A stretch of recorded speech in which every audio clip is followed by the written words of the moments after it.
Alors, tout d'abord, bon, le Collège maçonnique avait organisé l'été dernier une session d'entretien d'été sur des thèmes assez variés.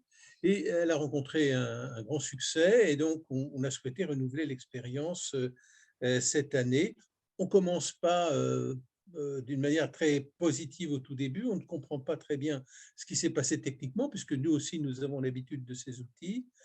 Cette année, nous avons confié à deux de nos membres, l'ancienne grande maîtresse de la GLFF, Marie-Thérèse Besson, et l'ancien grand maître de la Grande Loge de France, Alain-Noël Dubar, le soin de concocter un programme au sujet de l'éthique. Et nous nous réunirons donc tous les jeudis. Je voudrais juste à 19h30, normalement, vous allez recevoir, vous avez déjà reçu un lien qui devait être permanent, mais évidemment, on va renouveler toutes ces opérations, les vérifier à nouveau pour que vous ayez de nouveaux liens. Ce nouveau lien vous sera renvoyé chaque semaine comme inscrit. Vous n'aurez rien à faire normalement, vous n'avez pas besoin de vous réinscrire et vous pourrez vous connecter grâce à ce lien permanent pour cette date, pour ce rendez-vous hebdomadaire. Voilà, je vais laisser la parole maintenant à Marie-Thérèse et à Alain Noël pour qu'ils complètent le point de vue, qu'ils vous présentent Didier Lesky et Frédéric Ferrand, qui sont nos conférenciers de ce soir. Bonjour à tous. Très désolé de cet incident technique qu'on va analyser par la suite. Je voudrais simplement donc vous présenter ce que l'on fait.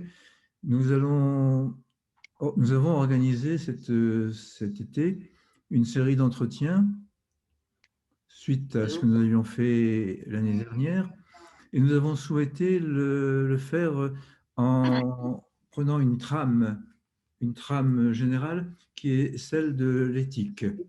Et nous allons décliner au cours de cet été les différentes possibilités. L'éthique, aujourd'hui, ce sera éthique et liberté publique, mais nous aurons une session sur éthique et santé, une session sur éthique et médias, une session sur éthique et environnement. Vous avez tous reçu le programme, donc je ne vais pas y insister. La trame, c'est l'éthique. Donc aujourd'hui, je vais d'abord vous présenter Frédéric Ferrand, qui est je ne sais où, quelque part par là, sur les écrans. Donc Frédéric Ferrand, qui sera donc aujourd'hui animatrice. C'est une sœur de la Grande Loge féminine de France, qui est professeure agrégée de droit privé à Lyon 3.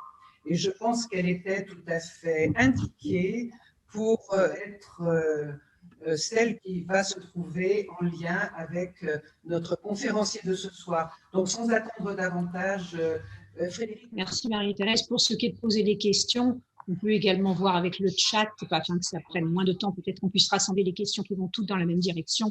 On aura l'occasion de voir comment procéder. C'est en pédalant qu'on devient cycliste en quelque sorte. J'ai le plaisir de présenter Didier Lesky, notre conférencier de ce soir. Il a été préfet pour l'égalité des chances en Seine-Saint-Denis.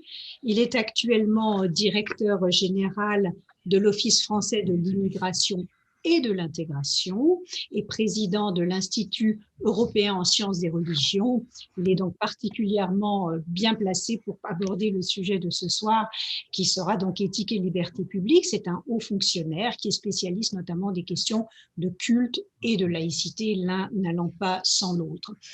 Didier Lesky est juriste puisqu'il a une maîtrise de droit privé et plusieurs diplômes d'études approfondies, notamment en histoire contemporaine et en sciences politiques. Didier Lesky, vous avez travaillé auprès de Jean-Pierre Chevènement, mais également auprès de différents préfets, Île-de-France et Rhône-Alpes. Vous avez été d'ailleurs chef du bureau central des cultes au ministère de l'Intérieur, ce qui vous donne un regard particulièrement éclairé pour traiter de ces questions. Et vous avez ensuite travaillé également au ministère de la Justice, au service de l'accès au droit et à la justice, qui est un service fondamental pour appliquer correctement l'article 6 de la Convention européenne des droits de l'homme, accès à un tribunal. Vous avez un certain nombre de publications. Alors, je ne sais pas si on me voit, mais je montre d'ores et déjà celle-là que j'ai trouvée extrêmement intéressante. C'est le petit tract Gallimard, ce grand dérangement, l'immigration en face. où vous ouvrez véritablement aux lecteurs des perspectives extrêmement pratiques, mais des données également très synthétiques, tout à fait intéressantes sur le phénomène migratoire. Vous avez également publié un ouvrage sur misère de l'islam de France aux éditions du CERF, et puis aussi avec Régis Debray, un petit manuel rouge, ce n'est pas le petit livre rouge, mais il est extrêmement intéressant et très pratique aussi, c'est d'ailleurs un guide pratique de la laïcité au quotidien. Alors, je n'ai pas lu en revanche l'histoire refoulée aux éditions du CERF 2019 avec C.F. Sternhell, mais je le commanderai à l'issue de notre séminaire, ou webinaire, ou je ne sais pas comment il faut dire. Voilà, je vous laisse tout de suite la parole pour un sujet qui est tellement large que vous en ferez ce que vous voudrez bien en faire. Et puis, je pense que notre discussion partira de votre rapport avec un élargissement des uns et des autres. Et je donnerai ma réaction après votre intervention en tant que franc-maçonne. Vous avez la parole, Didier. Merci. Merci à vous pour cette invitation. Effectivement, c'est un sujet extrêmement large que je vais essayer d'aborder, non pas en théoricien, mais en praticien, et surtout, comme vous l'avez dit, en fonctionnaire, parce que d'emblée, bien évidemment, mettre en équivalence ou en tension éthique et liberté publique renvoie nécessairement à la question de la légitimité de l'État, de l'État comme pouvoir d'organiser ou pas des limites aux libertés publiques. Et la question de l'éthique, c'est en réalité renvoyer au nom de quoi, de quels principes éthiques, moraux, on peut avoir la légitimité, ou les pouvoirs ont la légitimité d'organiser, de limiter, on peut dire, les libertés publiques. Et ça renvoie bien aussi à la perception qui évolue, je dirais, de la légitimité de l'État, ou qui évolue de manière fractionnée en fonction des catégories sociales, en fonction des expériences de chacun, hein, bien sûr.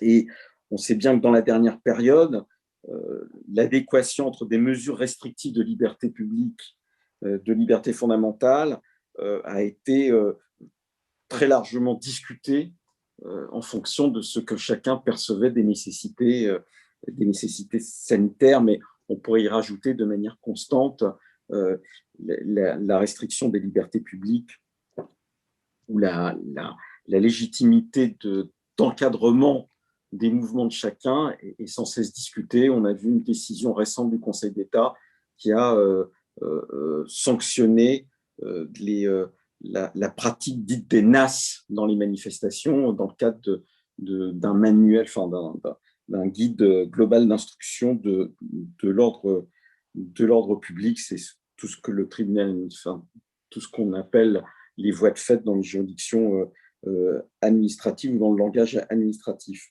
Et bien évidemment, tout ça renvoie, je dirais aussi, les libertés publiques et cette question de la légitimité de l'État, mais on ne va pas rentrer dans le détail, en tout cas dans une discussion plus large là-dessus, mais enfin ce que Paul Ricoeur appelait des institutions justes, puisque l'État n'est légitime qu'autant qu'il est une institution juste, et on sait bien que la Déclaration des droits de l'homme et du citoyen renvoie elle aussi à cette idée de l'institution juste, puisque quand les institutions sont injustes, on est légitimement en droit de se révolter contre elles. Et la question de où on place l'éthique par rapport aux libertés publiques est aussi fonction de la manière dont on perçoit ou pas l'idée que les institutions qui nous encadrent sont justes. Alors, ça renvoie à la responsabilité politique, bien sûr, des libertés publiques, et donc à la responsabilité politique, je le redis, ça ne peut pas se penser autrement que dans la manière dont on juge l'exercice du pouvoir, de ceux qui ont la légitimité ou pas d'être aux commandes de la société. Je dis ça peut-être parce que je suis un fonctionnaire du ministère de l'Intérieur et d'autorité, et que je sais qu'il n'y a pas d'autorité sans pouvoir. S'il n'y a pas de possibilité d'organiser véritablement les choses avec le pouvoir de le faire, et le pouvoir de sanction aussi, il n'y a pas d'autorité. Alors, ce que moi je perçois comme haut fonctionnaire, c'est-à-dire interroger de manière constante dans ma pratique professionnelle avec cette idée qu'elle n'est acceptée et acceptable que si elle peut produire de la confiance vis-à-vis de l'ensemble des citoyens et être exercée dans un cadre professionnel qui lui-même engendre de la confiance. Ce que je vois quand même à travers la crise sanitaire, c'est qu'elle a, à mon sens, entamé peut-être un peu plus dans des catégories de la population, peut-être majoritairement pour certains thèmes, la légitimité de l'État. La légitimité de l'État était, je crois, fondée depuis la Seconde Guerre mondiale, en tout cas dans les années 50-60, sur cette idée de la protection. Il y avait cette idée que l'État était légitime parce qu'il était protecteur, avec des institutions qui ont été pensées en termes de protection. On peut penser à la protection sociale, de ce qui est issu du Conseil national de la résistance, de tous ces mécanismes, et on peut y rajouter la protection en termes de sécurité, la protection en termes de frontières, et tout ça est progressivement rentré en crise pour des raisons multiples, et qui fait que, sur lequel je vais revenir, et qui fait que l'État protecteur apparaît de moins en moins protecteur dans différents items, et du coup perd sa légitimité, au sens où sa légitimité était liée à la perception par l'ensemble des citoyens des performances de l'État lui-même. Et il y a une baisse de la performance de l'État dans certains domaines et une baisse de la perception de cette performance pour des raisons parfois bonnes et parfois mauvaises. Et tout ça a engendré une crise de confiance dans l'État. On peut penser au domaine économique. Et sur la longue durée, la question économique a été centrale, je crois, dans la perte de légitimité de l'État, au point qu'aujourd'hui, la manière dont notre État spécifiquement s'est construit à partir de la fin des années 50, autour de sa capacité d'innovation, de développement de l'industrie. On peut penser au téléphone, au nucléaire, à l'aviation, enfin bon, des choses comme ça, a été progressivement érodé. Et ce qui apparaît, c'est que des entreprises privées sont aujourd'hui dominantes dans la sphère économique, au point qu'on se demande même si l'État lui-même n'est pas moins puissant que ne le sont des entités très fortes qui ont une capacité de contrôle sur la vie de chacun, sans que cette capacité de contrôle soit véritablement interrogée, ou en tout cas véritablement contrôlée pour le coup. C'est tout le problème de ce qu'on appelle les GAFA. Et je dois dire que on parlait là on est dans un système Zoom. On sait bien que ce système contrôle, ou en tout cas a une capacité de savoir ce que nous faisons, et nous l'interrogeons moins que nous interrogeons l'État dans sa capacité à un moment donné à exercer des contrôles, à mettre en place des fichiers, etc. Mais sur le plan économique, la délégitimation de l'État, elle a eu un moment symbolique fort politiquement. C'est le jour où Lionel Jospin a dit « l'État ne peut pas tout », face à des personnes qui étaient dans une entreprise en difficulté. Et ça a été à un moment donné théorisé avec cette idée qu'il n'y a pas d'autre politique possible que celle qui est menée, c'est-à-dire cette idée que l'État était lui-même impuissant par rapport à des activités économiques globales, mondialisées, comme on dit parfois, pour lesquelles il n'a pas, ou il semble pas, ou ne plus avoir de prise, parce qu'il y a quelque chose qui est de l'ordre de l'immanence des mécanismes économiques. Mais sur le plan politique directement, la perte de légitimité de l'État en tant qu'institution juste, eh bien, elle a pu être aussi motivée par ce qui s'est passé en 2005. Je rappelle qu'il y a un vote majoritaire sur les institutions européennes, qui est celle du refus, et le sentiment qui a été donné vis-à-vis des citoyens, une majorité des citoyens, c'est qu'on pouvait passer par-dessus ce refus, et ça fait partie de ce qui a, je crois, entamé la légitimité de l'État.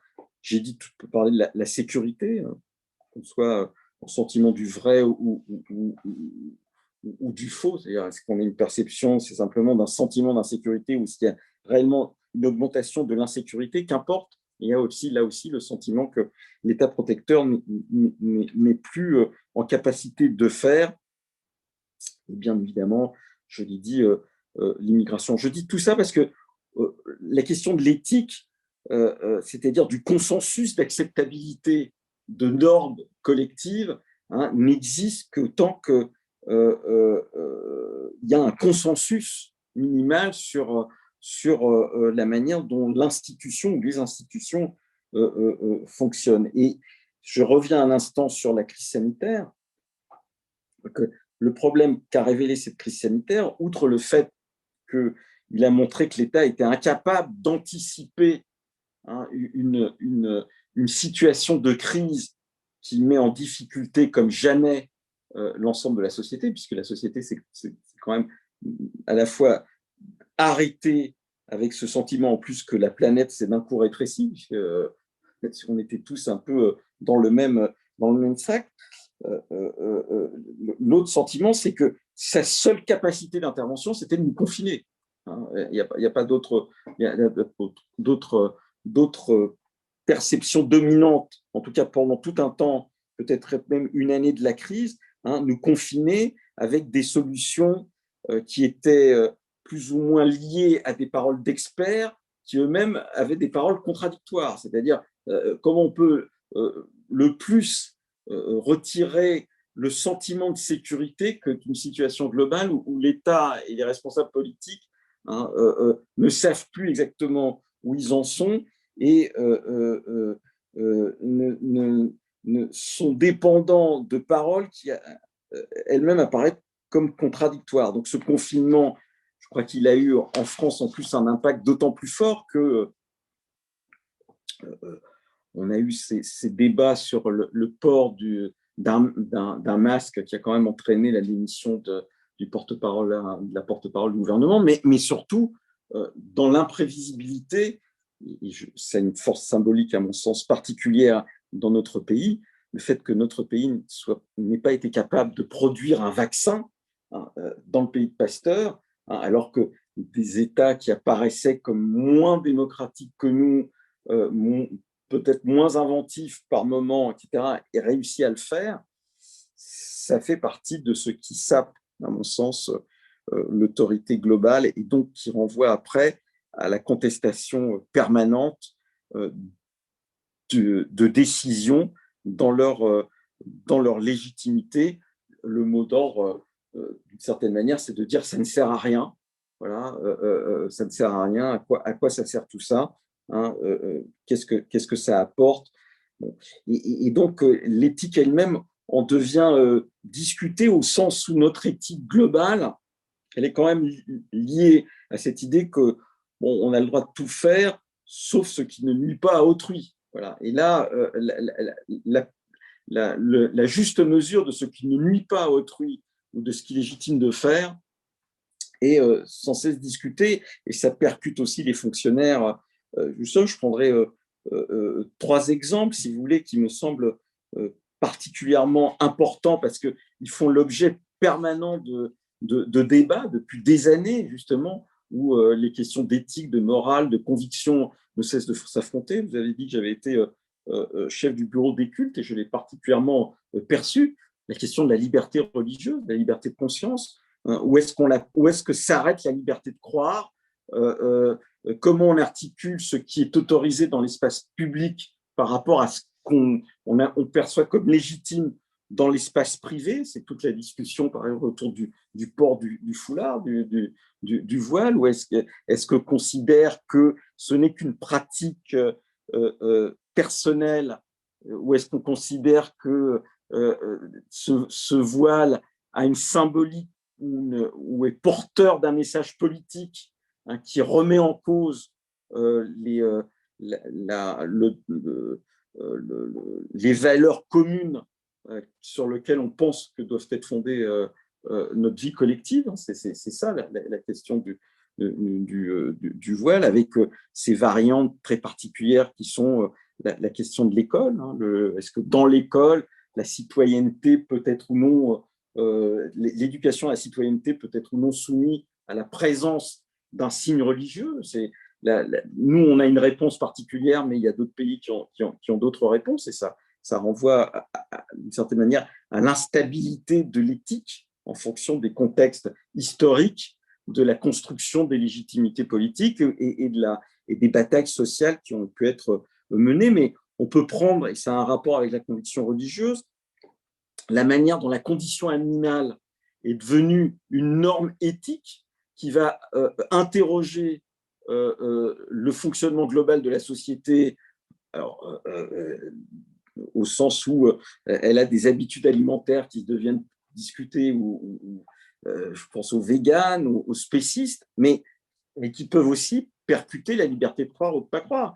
Tous les débats autour de l'autorisation de l'abattage rituel, qui est un abattage dérogatoire, dont des tas de gens, et ça fait partie des discussions qui peuvent même être menées au Parlement européen, parce qu'il y a des pays qui interdisent en Europe l'abattage rituel, considèrent que c'est une souffrance animale qui renvoie à une idée de notre commune humanité ou du vivant, qui ne serait pas dans lequel on autoriserait la torture d'une partie du vivant par rapport à l'autre. C'est ça la remise en cause de l'abattage rituel. Ça fait partie des questions qui montrent l'instabilité aujourd'hui du consensus autour de l'éthique. Mais là encore, autour de la liberté de croire et de ne pas croire, on a eu pendant des années, et on a encore, des débats autour de la transfusion sanguine, et de la légitimité ou pas de refuser la transfusion sanguine. Refuser une transfusion sanguine, c'est un acte personnel. Voilà. Le sanctionner, ça devient cette idée que ce refus bouleverse l'ordre social et met en cause l'éthique, au sens où ça serait une remise en cause de l'idée de la vie, par rapport à une croyance. Et on voit bien que les choses sont un peu plus complexes, puisque on peut avoir dans la même configuration sociopolitique un débat sur la légitimité du suicide, et en même temps refuser, parce qu'on considère que la croyance portée par cet acte est discutable, refuser à un témoin de Jéhovah le fait qu'il décide, après un accident, d'une certaine manière, de se suicider en refusant une transfusion sanguine, parce que c'est ça qu'il va faire, le témoin de Jéhovah, en refusant cela. Mais ça, c'est autour de la croyance. Mais aujourd'hui, la question est régulièrement posée. Vous avez montré ce grand dérangement, ce tract Gallimard, mais il n'y a pas plus discutable et discuté presque sur le plan de l'éthique que la législation des étrangers. Parce que la législation des étrangers, la manière dont on va prendre en compte ou pas la venue sur le territoire de personnes qui n'ont pas directement un droit au séjour acquis avant leur venue sur le territoire, renvoie à des questions d'éthique qui sont en permanence discutées. Je rappelle par exemple qu'en 2004, l'Église avait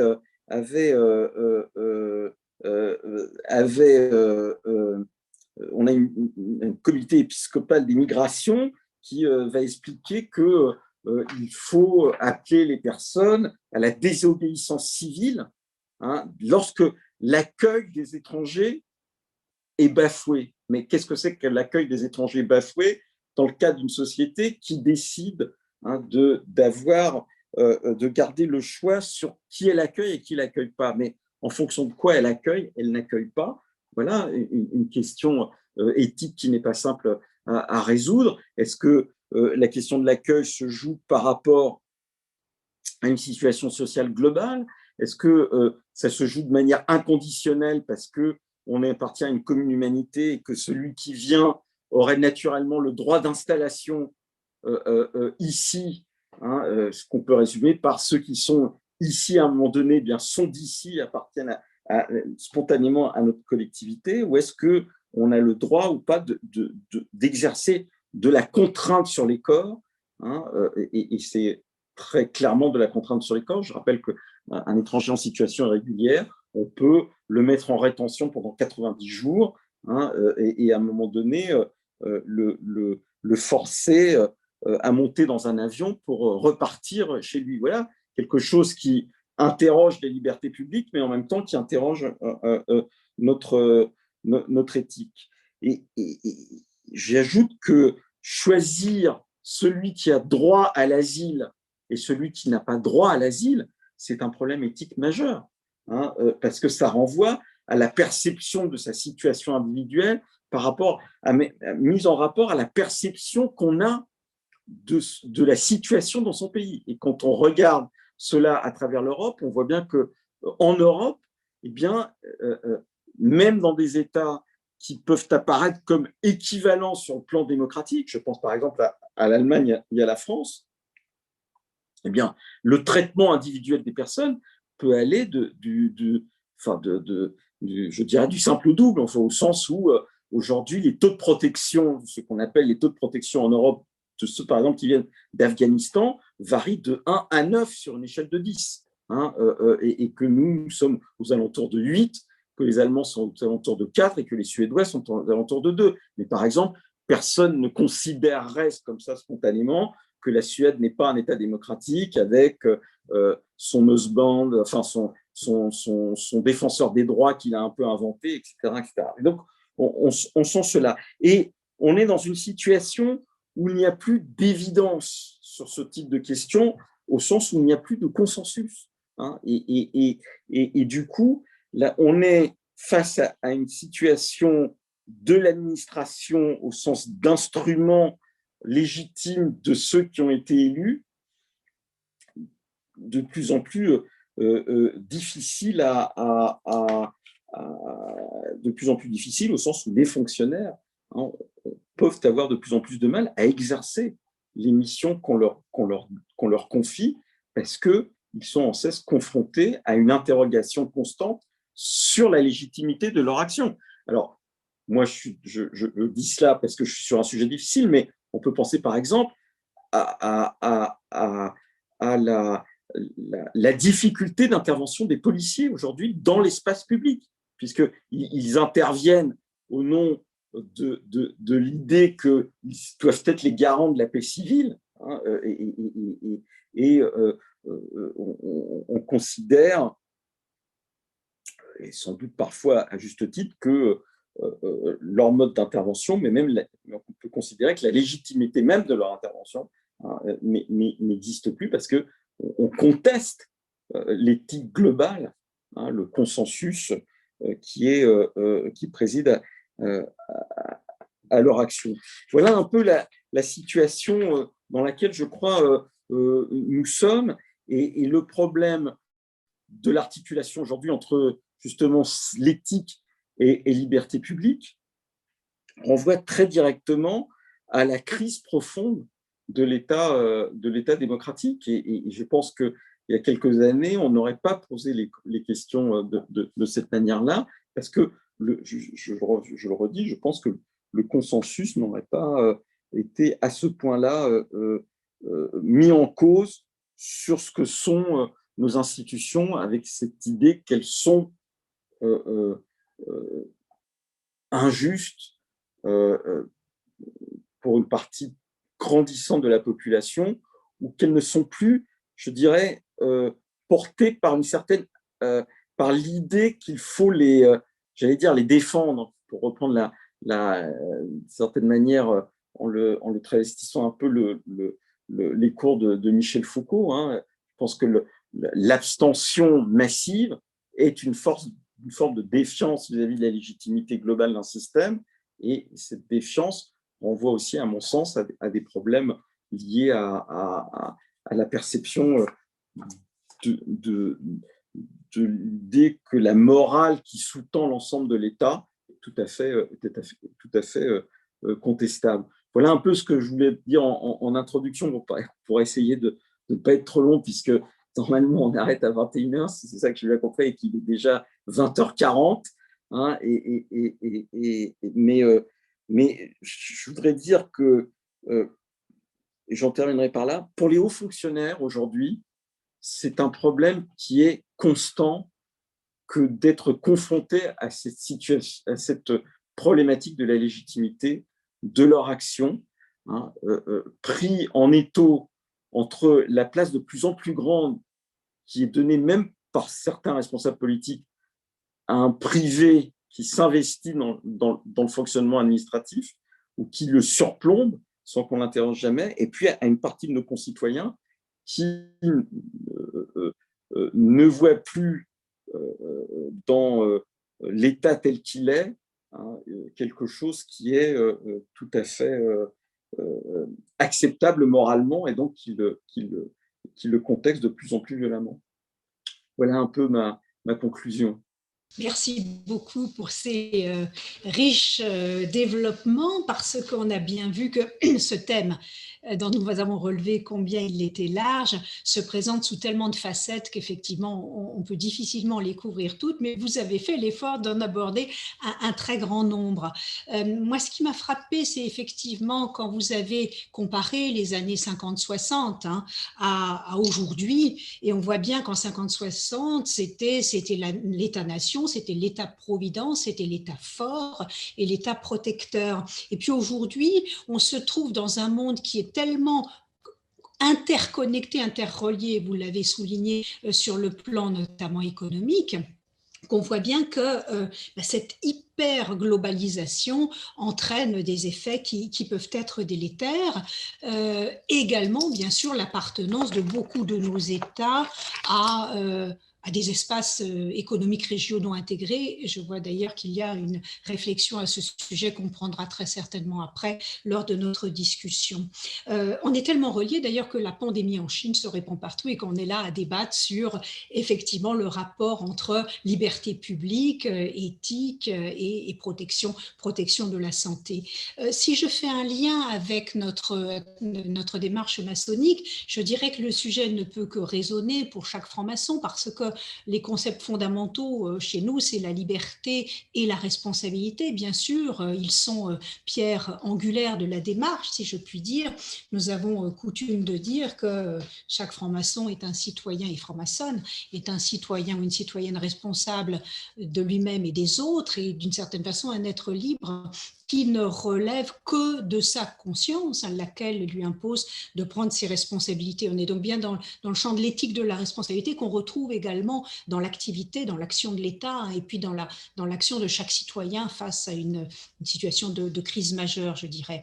Il y a peut-être aussi d'un autre côté la question de l'éthique de la confiance, et qu'on pourrait aborder peut-être dans notre discussion, c'est-à-dire la confiance de l'État en ses citoyens, et puis, ce que vous avez abordé, Didier, aussi, la confiance effectivement du citoyen en l'État, hein, ou des citoyens en l'État. C'est une question qui se pose, mais peut-être aussi effectivement dans le cadre de la pandémie, celle de l'État qui peut traiter ses citoyens comme des êtres adultes, responsables, et qui leur fait confiance plutôt que de se méfier d'eux. C'est peut-être une question qu'on pourra aborder.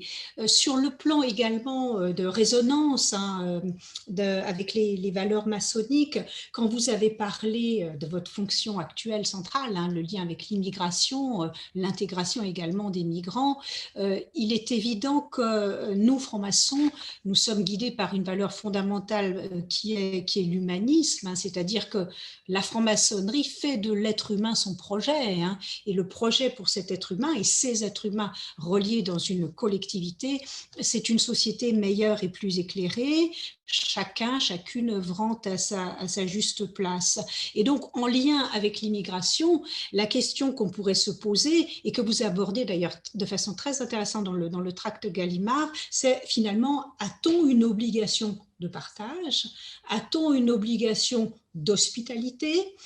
Et si oui, envers qui?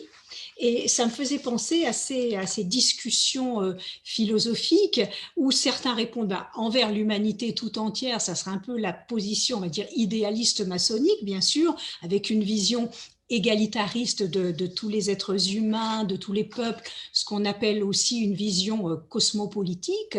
Ça serait une première réponse. La deuxième réponse, on va dire plus souverainiste, ça serait de dire envers les membres de la communauté nationale, c'est la vision nationale, c'est la vision où on considère qu'il y a une autodétermination au sein d'un État et que la communauté nationale n'est pas obligée d'accueillir. Et vous avez souligné d'ailleurs les critères qui pouvaient être appréciés. Est-ce que je vois l'humanité, la condition humaine comme centrale, ou bien les critères économiques, sociaux, la situation d'un pays à un moment donné, aussi sa capacité à recevoir et à intégrer des personnes étrangères, des migrants. Et puis, alors, il y a carrément la vision libertarienne qui consiste à dire « je n'ai d'obligation de partage envers personne, je fais ce que je veux ». Alors, ça peut conduire effectivement à une vision extrêmement personnelle, considérant que solidarité ou charité, c'est l'affaire individuelle de chacun et que ça n'est pas à l'État d'imposer en quelque sorte un devoir d'accueil ou de solidarité. Ces thèmes-là, on voit bien qu'ils sont en résonance aussi avec notre actualité et pourtant, je ne résiste pas à l'envie de citer Rousseau. Et à l'époque, Dieu sait qu'il n'y avait pas beaucoup d'immigration et Rousseau disait, je cite, « Partout où les étrangers sont rares, ils sont bienvenus. Rien ne rend plus hospitalier que de n'avoir pas souvent besoin de l'être. C'est l'affluence des autres qui détruit l'hospitalité. » Et du coup, vous voyez, je m'interroge, parce que vous l'abordez beaucoup d'ailleurs dans votre ouvrage sur ce grand dérangement, est-ce que ce n'est pas une question là encore de mesure, d'équilibre des mesures comme dans la pandémie, à savoir jusqu'où aller trop loin? Il faut garder une sorte d'équilibre dans l'échange, peut-être d'équilibre également dans l'accueil. Et vous abordez dans l'ouvrage à un certain moment la faillite, on peut le dire peut-être, de l'Union européenne face à une politique migratoire sur laquelle on pourra revenir, où on se rend bien compte qu'il y a une inégalité, où les pays plus aux portes de l'Union, si je puis dire, l'Italie, la Grèce, se retrouvent avec un flot de migrants qu'ils ont grande difficulté à gérer, ou d'autres ne jouent aucunement la carte de la solidarité en considérant que ça, exemple, la Hongrie, c'est l'affaire des autres et qu'on va mettre des barbelés un peu partout. Et là, je crois que c'est un débat qu'on peut avoir. Est-ce que ça serait mieux sans l'Union européenne ou avec elle? Chacun son opinion. Moi, j'aurais tendance à dire quand même mieux avec, évidemment, parce que c'est cette union des nations qui n'est pas sans compromis et qui n'est pas sans compromission peut-être aussi. Et c'est vrai que sur le plan de l'immigration, il y a un projet des propositions de la Commission depuis septembre 2020 d'établir, on va dire, un nouveau pacte pour rechercher une meilleure intégration globale et puis plus de solidarité et de responsabilité entre les États membres. Ça nous renvoie véritablement à cette idée maçonnique que seul on ne peut rien et qu'à plusieurs, ou en tout cas unis, on peut tout ou presque, en tout cas beaucoup plus. Mais je vais m'arrêter là peut-être pour demander à Christian, que je ne vois pas sur mon écran, d'abord peut-être à Didier si vous avez des réactions à ce que je viens de dire, et puis à Christian s'il veut enchaîner. Non, mais je suis globalement d'accord avec vous. La citation de Rousseau, il faut me donner la référence, tellement elle est… Je vous la retrouverai, je vous l'enverrai. elle est formidable.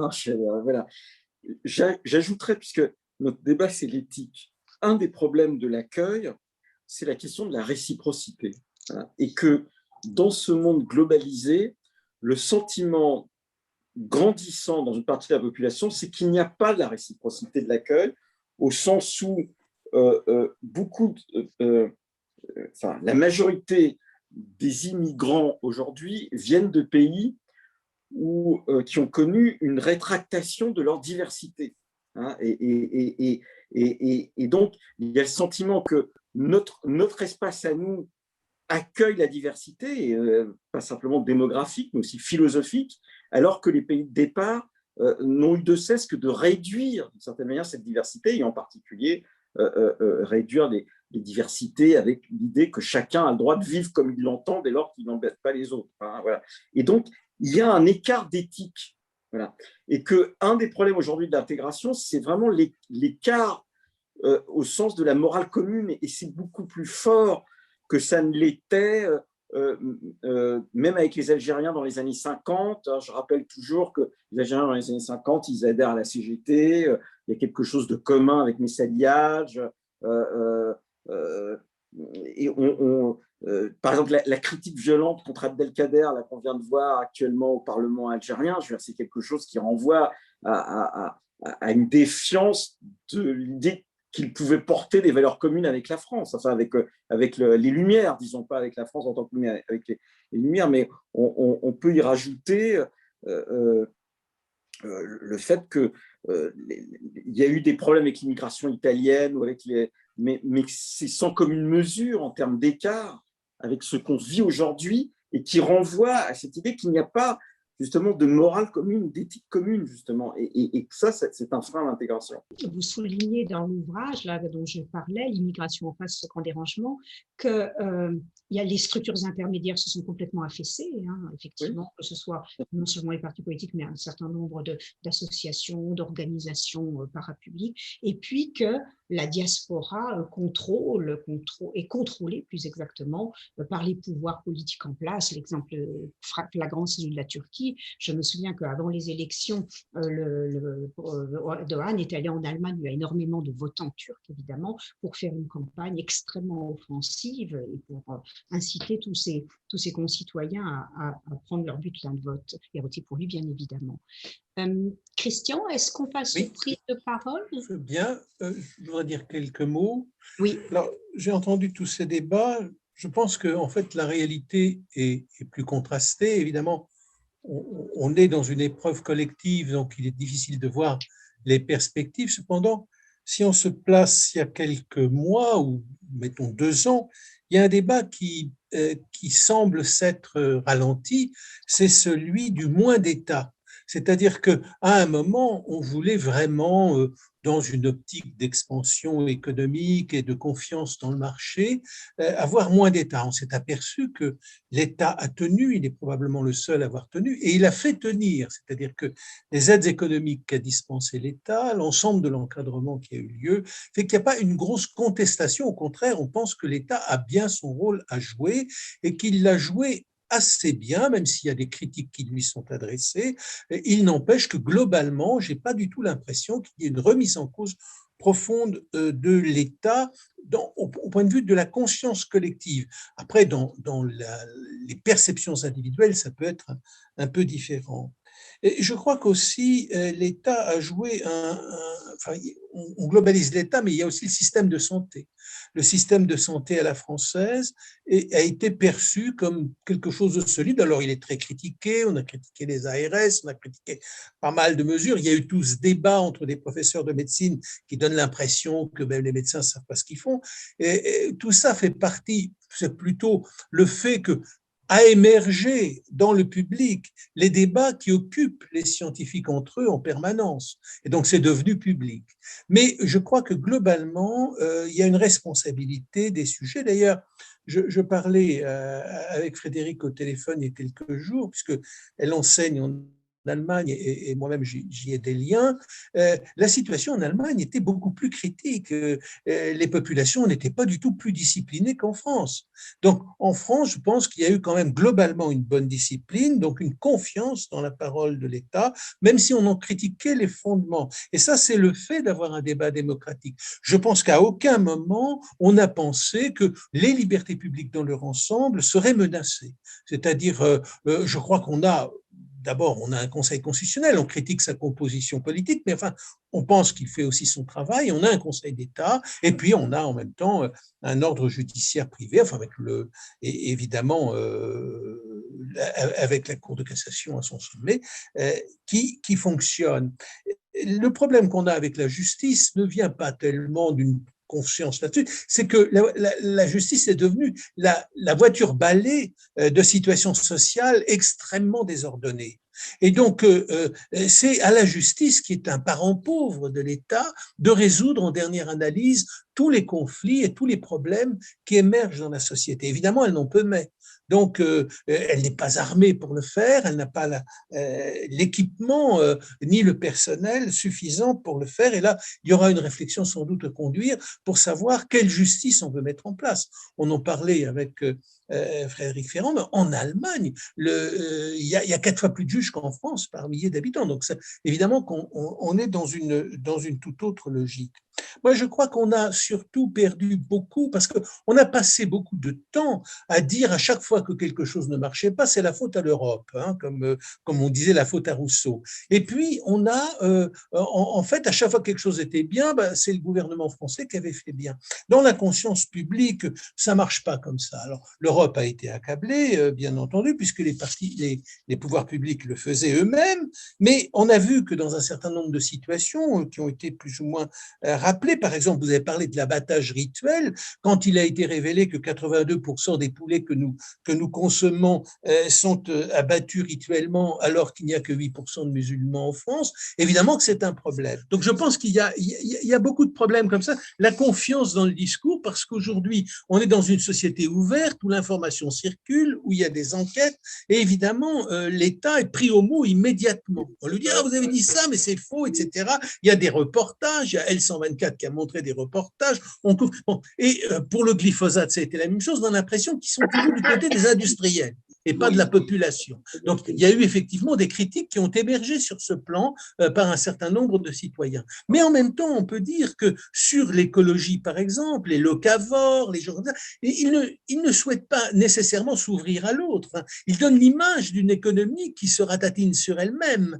Et donc, ils vont entraîner aussi des personnes qui sont elles-mêmes des marginaux, de droite comme de gauche. Enfin, il n'y a pas nécessairement de distinction parmi un certain nombre d'écologistes entre les idéologies. Ça n'est pas toujours une question d'idéologie.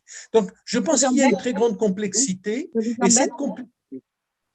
cette complexité, je vais terminer là-dessus, elle me semble liée au fait que dans cette économie ouverte, on a aussi une ouverture de l'information. C'est-à-dire, l'information est mise en concurrence, et elle est mise en concurrence avec le citoyen sur les réseaux sociaux. Et elle est mise en concurrence aussi dans l'espèce de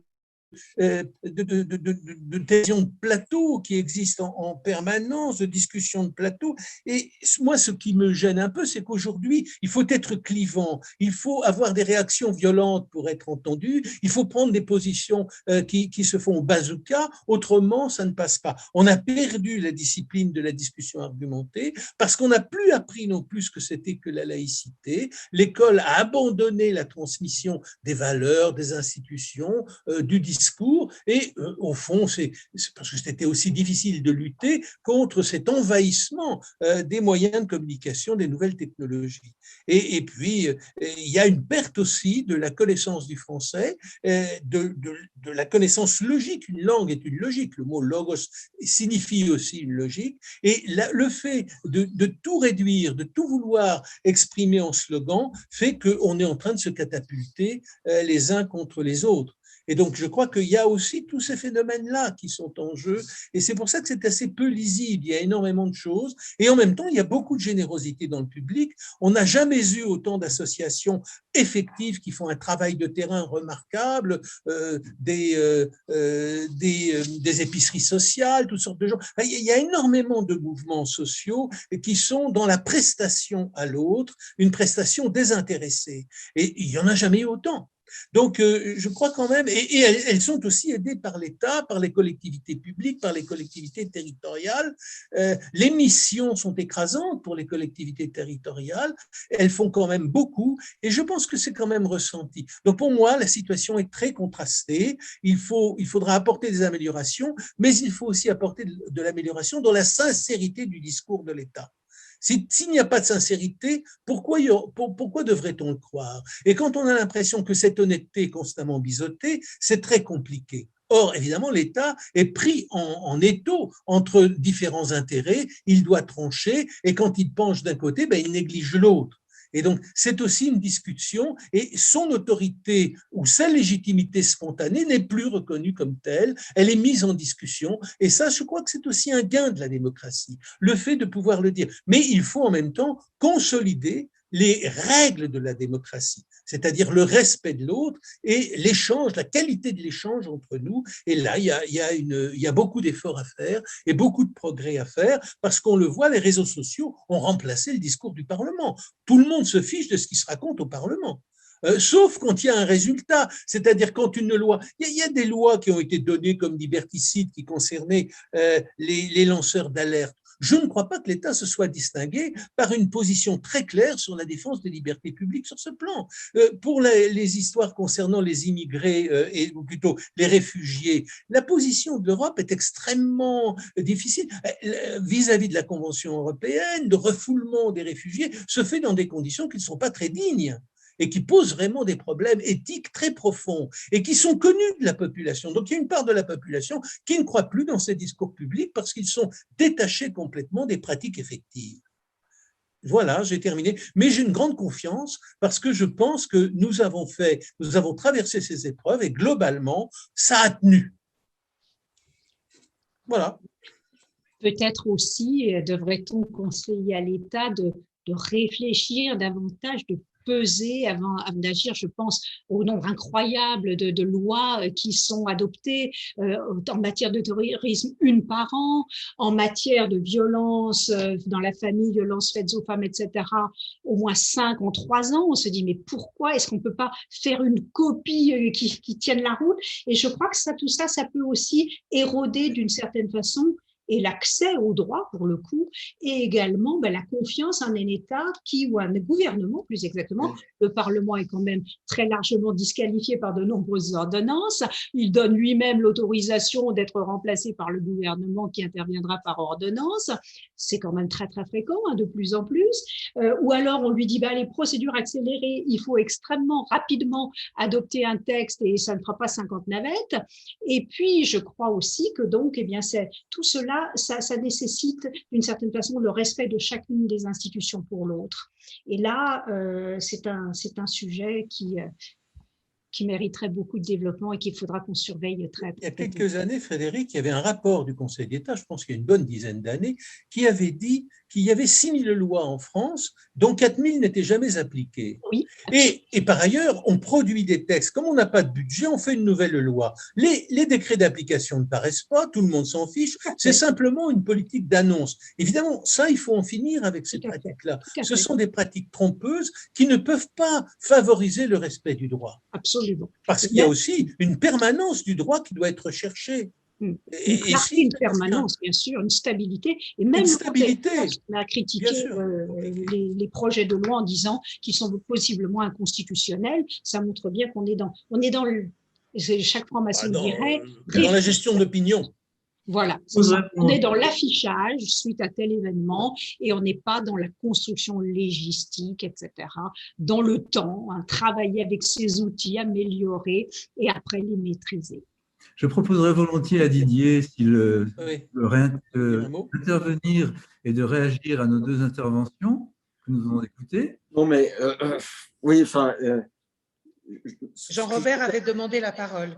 Oui, pardon, oui. Non, mais je serai très court. Simplement pour vous dire la chose suivante, c'est que l'État, ce n'est pas désincarné. C'est-à-dire que quand on parle de l'État comme ça, les hauts fonctionnaires ou les fonctionnaires ont tendance à considérer que c'est eux qu'on met en accusation. Mais enfin, ceux qui font tout ça sont souvent des responsables politiques qui pour beaucoup d'entre eux, ne sont que de passage. Et donc, qui veulent tous avoir leur loi, etc., etc., et qui, dans le même temps, ces dernières années, ont diminué considérablement le nombre de fonctionnaires, etc. Enfin bon, mais voilà, ce qu'on appelle l'État, c'est en réalité le personnel politique qui, à un moment donné, le dirige et décide de faire ou ne pas faire des choses. Voilà, c'est pas, il n'y a pas un État profond. Voilà, c'est ça. Il faut faire attention à la manière dont on manie le mot État, parce que les mêmes responsables politiques qui sont censés nous diriger ont tendance à dire ah ben oui, quand ça ne va pas, c'est l'État qui n'a pas fait. Voilà, mais en réalité, l'État, c'est eux. Je veux dire, et c'est eux qui décident, c'est pas nous. Je crois que ça fait partie de la vérité de ce qu'il faut dire. Voilà, l'impéritie, c'est pas forcément la haute fonction publique. Pardon, mais en même temps, le chef de l'État aujourd'hui a répandu l'opinion que les hauts fonctionnaires ne suivaient pas vraiment ces directives. Très cher Christian, je reprends la parole. Il y a deux réactions. Sur le système Zoom, il faut être un peu discipliné parce que ça n'a pas le fonctionnement d'un webinaire et quand on dépasse les 50 personnes, c'est assez difficile à gérer. Donc là, nous avons sur l'onglet conversation 2 questions et ensuite Jean-Robert Domas a levé la main pour poser une question. La première des questions qui est apparue, c'est la notion d'État ne se dissout-elle pas dans une Europe technocratique et qui a entériné le néolibéralisme économique? La notion d'État ne se dissout-elle pas dans une Europe technocratique? La parole à Didier Lesky.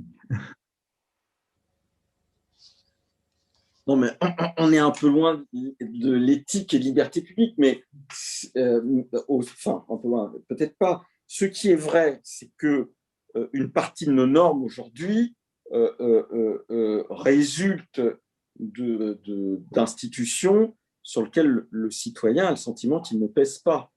Voilà, et c'est pour ça que j'ai repris l'idée comme exemple de la délégitimité de l'État, ce qui s'est passé après le référendum de 2005, qui est un moment symbolique extrêmement fort. Voilà.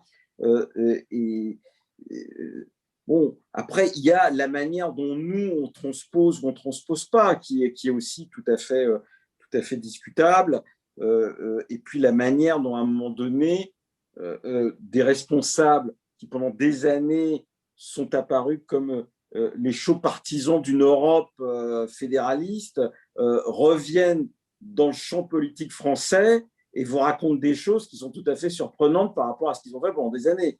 Enfin, je prends l'exemple de Michel Barnier, si vous voulez. J'ai entendu Michel Barnier sur l'immigration. Je me suis dit, mais est-ce que c'est le même qui était avant à l'Europe? Je veux dire, il y a là un problème. Hein, voilà. Et là, il y a un problème de cohérence. Voilà, et les gens peuvent ne pas comprendre. Puis à ce moment-là, je ne comprends pas très bien. Donc, voilà. Mais la dissolution de l'État, c'est la dissolution du sentiment qu'on peut peser sur les choses. Voilà, c'est ça qui est en jeu. Voilà. Et c'est vrai que le poids de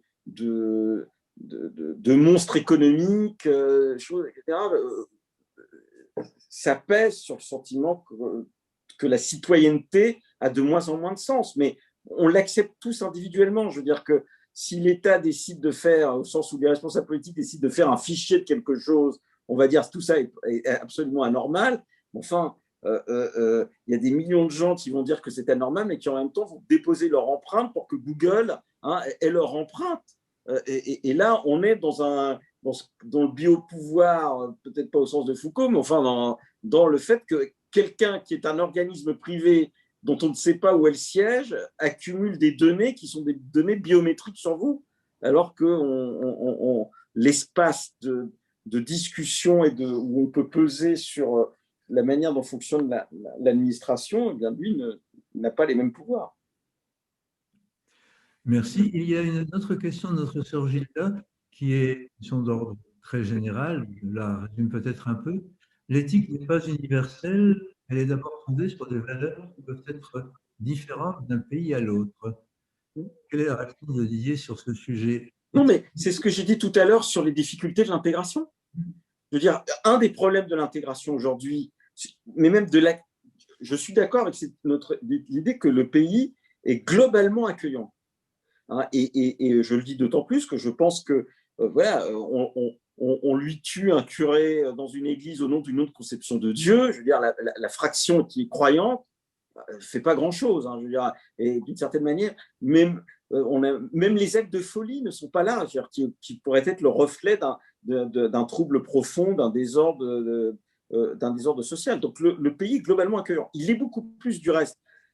Je le dis souvent, qu'il ne l'a été, par exemple, à un moment donné dans les années 70, où dans le sud de la France, on avait des ratonnades, des foyers qui étaient incendiés, des dizaines de morts, etc.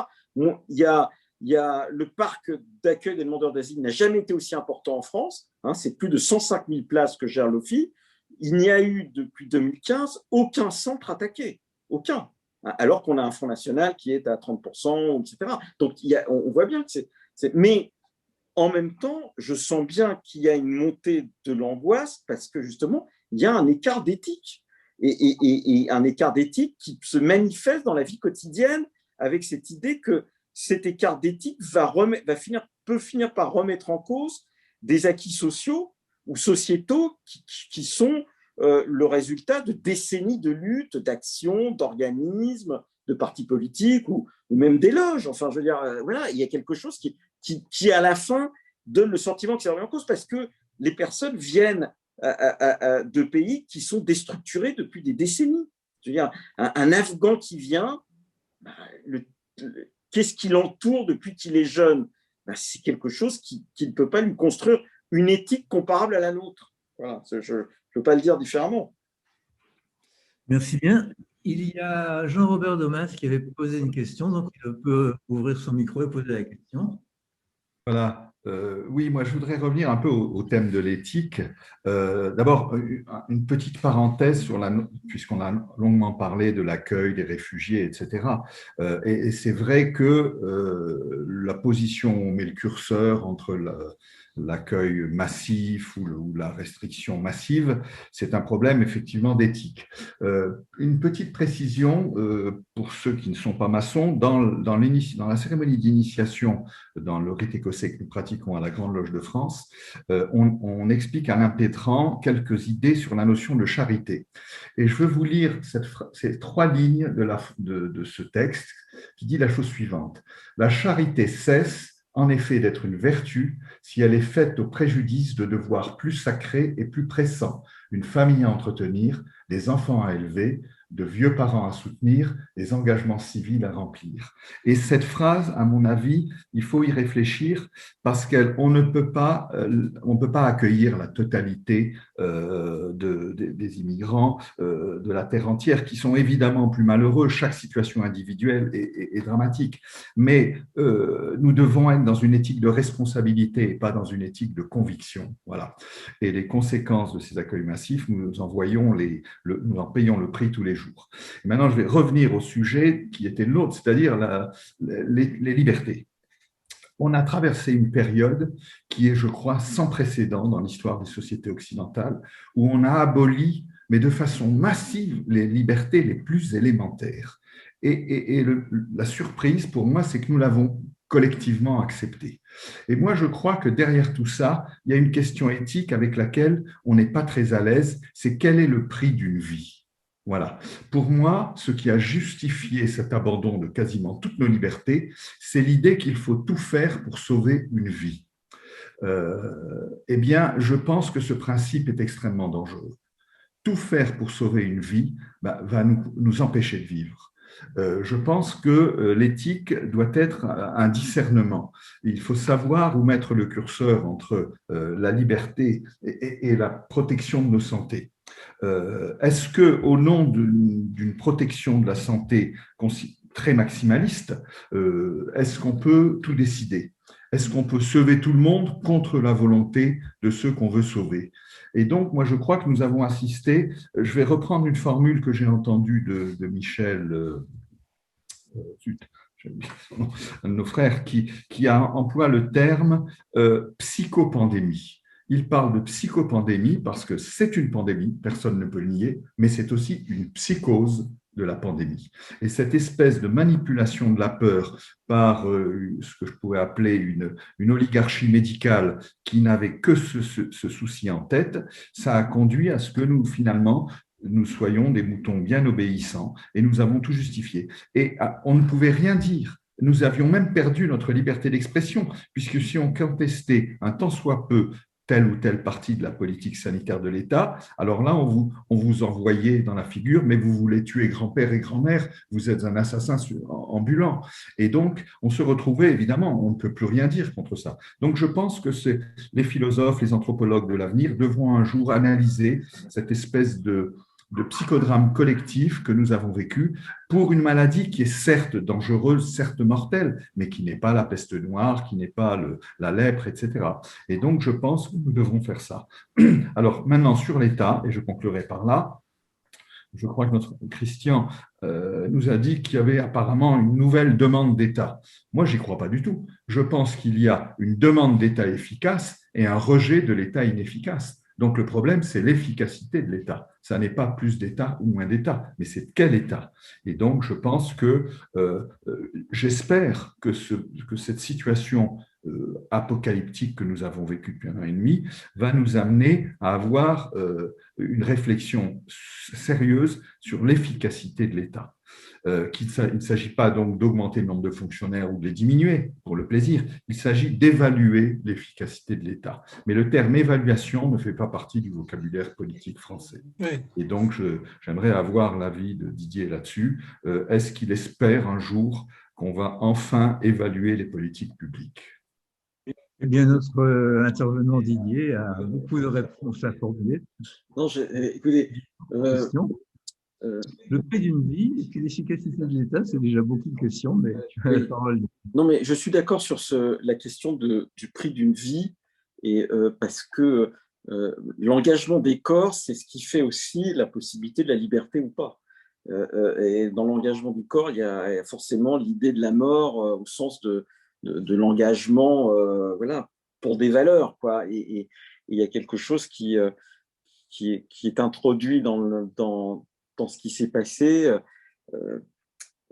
qui effectivement a discuté. Je veux dire, il n'y aurait pas eu de résistance française s'il n'y avait pas eu à un moment donné l'idée que l'engagement peut conduire à la mort, hein, je veux dire, et que la mesure de la vie n'est pas la mesure de tout, y compris du fait qu'on accepte l'asservissement volontaire. Voilà. Mais bon, après, la question, après, c'est le curseur, et c'est vrai que vous avez raison de dire, mais je l'ai dit, c'est-à-dire que la crise de la légitimité de l'État, elle s'est marquée avec la pandémie, sur le fait qu'il est apparu comme inefficace en même temps qu'il prenait des mesures coercitives fortes. Hein, et là, oui, il faut l'interroger. Alors, il y a des évaluations de politique publique qui se font. À mon sens, on fait trop appel à des organismes privés pour évaluer les politiques publiques, parce qu'après, le résultat de l'organisme privé, hein, c'est de dire, bah oui, il faut diminuer l'État. Voilà, c'est ça qui fait, et je pense que ça n'arrange pas les choses. Mais bien évidemment, la question est bien celle de l'efficacité protectrice de l'État. Ça, c'est indéniablement le sujet majeur et dans lequel il faut après articuler qu'est-ce qui est légitime sur ce que fait l'État en termes de restriction des libertés publiques et qu'est-ce qui n'est pas légitime. Et c'est vrai que, j'en terminerai par là, parce que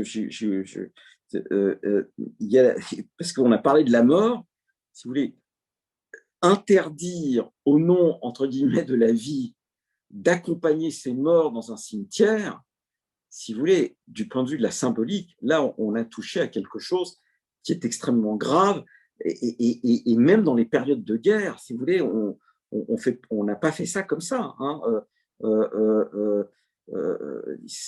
Enfin, il y a peu de précédents. Hein, il y a peu de précédents. Hein. Je rappelle par exemple que le discours de Malraux, hein, d'accueil de Jean Moulin au Panthéon, il y a un passage pour dire voilà, ces femmes en noir étaient là pour accompagner nos camarades qui ont été fusillés et qu'on va enterrer. Hein. Et on est sous le nazisme. Hein. Voilà. Et on arrive quand même à accompagner ces morts. Et là, des parents des enfants qui n'ont pas pu accompagner leurs parents, etc. C'est un traumatisme, hein, pour une catégorie de la population. Et la légitimité de ce traumatisme, il faut quand même y aller fort, hein, je veux dire, pour arriver à le trouver. Hein, je veux dire que c'est parce qu'on protégeait collectivement la population, parce que vous aviez peur de se faire. Et là, on a touché à quelque chose. Voilà. Je suis d'accord avec vous. Il y a quelque chose dans la légitimité de la mesure qui est tout à fait discutable. Enfin, je dis ça, qui est tout à fait à interroger. Je suis haut fonctionnaire, c'est-à-dire que c'est tout à fait à interroger. Voilà. Je reprends mes mots. Remerciement à Didier Lesky, et je donne la parole à Frédéric pour quelques mots de conclusion. Oui, peut-être juste quelques mots de conclusion pour terminer sur la mort justement, je crois que c'est beaucoup lié aussi à la place que notre société, d'une certaine façon, ne veut pas reconnaître à la mort. On la combat jusqu'au bout, on ne la considère pas comme naturelle. Elle ne peut pas être naturelle et c'est toujours un échec. Or, malheureusement, elle fait partie indissociable de la vie. Je vous renvoie au livre de Philippe Ariès, Histoire de la mort en Occident, qui est passionnant, qui repart du Moyen-Âge, etc. Je crois que pour nous, francs-maçons, nous avons la chance d'avoir de magnifiques rituels de tenue funèbre qui nous indiquent ô combien comment la mort a toute sa place dans la vie et dans la mémoire de ceux qui restent en souvenir effectivement des défunts et notamment aussi dans la chaîne d'union. Mais voilà les quelques mots que je voulais dire pour conclure, sans que ça plombe l'ambiance, j'espère. Et je voulais redonner la parole à Alain Noël et Marie-Thérèse pour annoncer le prochain sujet de jeudi 1er juillet, je crois. Hein. Merci Frédéric. Quelques mots tout simplement pour dire que sur d'abord, merci à Didier Lesky, merci à Christian Roblin, merci à Frédéric. Quelques mots pour dire qu'il y a une petite modification dans le flyer général que vous avez reçu initialement, tout simplement parce que j'avais demandé pour Éthique et Médias à Elsa Charbit, qui est rédactrice en chef de Radio Judaïque Marseille-Provence et présidente du Club de la presse de Marseille, de faire cette conférence. Elle n'a pas pu la présenter parce qu'elle a eu une mission importante à réaliser jeudi prochain. Et j'ai donc demandé à Nathalie Sonac, qui est professeure de droit et docteur en sciences économiques et qui a été en même temps membre du Conseil supérieur de l'audiovisuel, de la remplacer. Donc je remercie Elsa et je remercie par avance Nathalie de tout cela. Je donne la parole à Marie-Thérèse pour conclure. Bon, qui n'a plus grand-chose à dire finalement, si ce n'est que nous entendrons donc la semaine prochaine Nathalie Sonac avec Éric Angioletti qui est journaliste et Anne-Marie Fray qui est enseignante chercheuse. Donc je pense qu'après l'expérience d'aujourd'hui, nous allons pouvoir fonctionner à l'heure et correctement. Vraisemblablement, Jean-Robert me le confirmera, mais vous aurez un nouveau lien de toute façon. Hein, ce ne sera pas le lien habituel. Donc, merci encore à tous de votre présence. Pardon ? Et puis, écoutez, nous vous retrouverons la semaine prochaine à 19h30, donc avec les trois intervenants que nous venons d'annoncer. J'espère que vous avez pu profiter quand même de cette intervention, de cette soirée et de nos intervenants, tous nos intervenants. Merci à tous et à bientôt. Merci Jean-Robert pour l'exploit technique quand même.